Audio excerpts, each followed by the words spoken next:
And we go. Today we'll be continuing Pride and Prejudice by Jane Austen. Chapter 38. On Saturday morning, Elizabeth and Mr. Collins met for breakfast a few minutes before the others appeared, and he took the opportunity of paying the parting civilities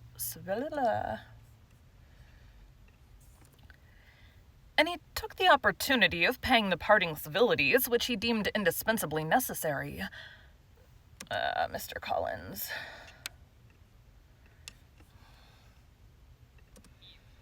You allude, perhaps? I know not, Miss Elizabeth, said he, whether Mrs. Collins has yet expressed her sense of your kindness in coming to us, but I'm very certain you will not leave the house without receiving her thanks for it. The favor of your company has been much felt, I assure you. We know how little there is to tempt anyone to our humble abode. Our plain manner of living, our small rooms and few domestics, the little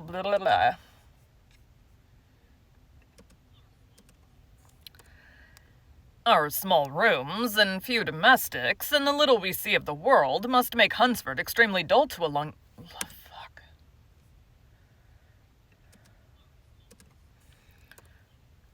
Our small rooms and few domestics, and the little we see of the world, must make Hunsford extremely dull to a young lady like yourself.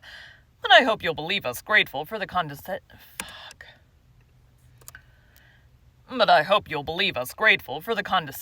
and that we have done everything in our power to prevent you spending your time unpleasantly. Elizabeth was eager with her thanks and assurances of happiness. She had spent 6 weeks with great enjoyment, and the pleasure of being with Charlotte, and the kind attention she had received, must make her feel obliged.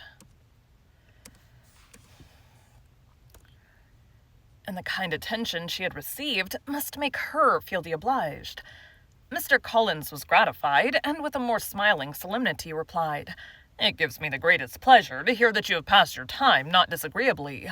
We have certainly done our best, and most fortunately having it in our power to introduce you to very superior society, and from our connection with Rosings, the frequent means of varying the humble home scene, I think we may flatter ourselves that your Hunsford visit cannot have been entirely irksome.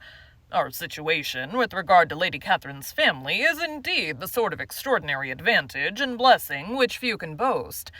You see on what a footing we are. You see how continually we are engaged there. In truth, I must acknowledge that with all the disadvantages of this humble parsonage, I should not think anyone abiding in it an object of compassion, while they are sharers of our intimacy at Rosings." Words were insufficient for the elevation of his feelings, and he was obliged to walk about the room, while Elizabeth tried to unite civility and truth in a few short sentences. You may, in fact, carry a very favorable report of us into Hertfordshire, my dear cousin. I flatter myself, at least, that you will be able to do so. Lady Catherine's great attentions to Mrs. Collins you have been a daily witness of, and although I trust it does not appear that your friend is drawn in unfortunate, but on this point it will be as well to be silent. Only let me assure you, my dear Miss Elizabeth, that I can from heart most cordially wish you equal felicity in marriage. My dear Charlotte and I have but one mind and one way of thinking. There is in everything a most remarkable resemblance of character and ideas between us. We seem to have been designed for each other." Elizabeth could safely say that it was a great happiness where that was the case, and with equal sincerity could add that she firmly believed and rejoiced in his domestic comforts. She was not sorry, however, to have the recital of them interrupted by the entrance of the lady from whom they sprang. Poor Charlotte! It was melancholy to leave her to such society, but she had chosen it with her eyes open, and though evidently regretting that her visitors were to go, she did not seem to ask for compassion. Her home and her housekeeping, her parish and her poultry, and all their dependent concerns had not yet lost their charms. At length the chaise arrived. The trunks were fastened on, the parcels placed within, and it was pronounced to be ready. After an affectionate parting between the friends, Elizabeth was attended to the carriage by Mr. Collins. and as they walked down the garden, he was commissioning her with his best respects to all her family, not forgetting his thanks for the kindness he had received at Longbourn in the winter, and his compliments to Mr. and Mrs. Gardiner, though unknown. He then handed her in, Maria followed, and the door was on the point of being closed, when he suddenly reminded them with some consternation that they had hitherto forgotten to leave any message for the ladies of Rosings. "But," he added, "you will of course wish to have your humble respects delivered to them, with your grateful thanks for their kindness to you while you've been here." Elizabeth made no objection. The door was then allowed to be shut, and the carriage drove off. Maria.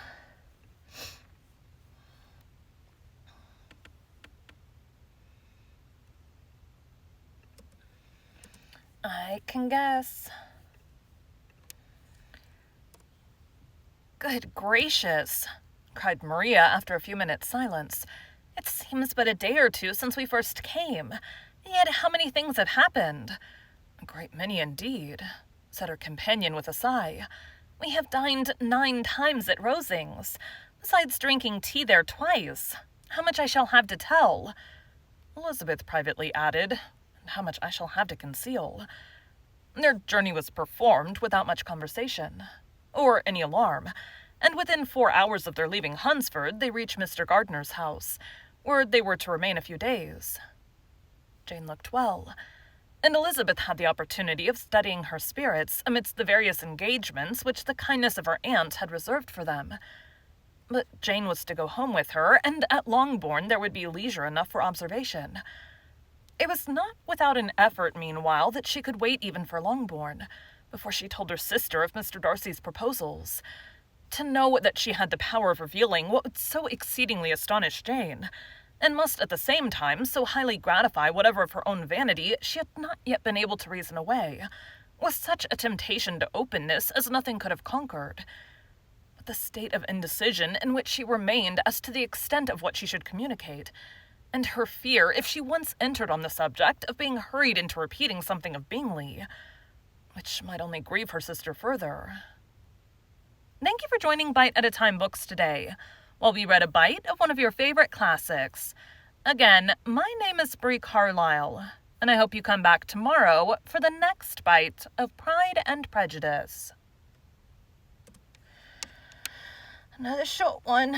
Alright, we need to delete 38.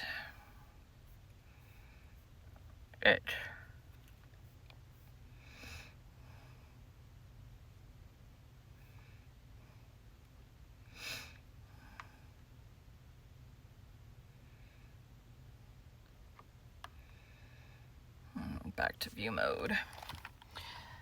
That's it. Thanks, guys.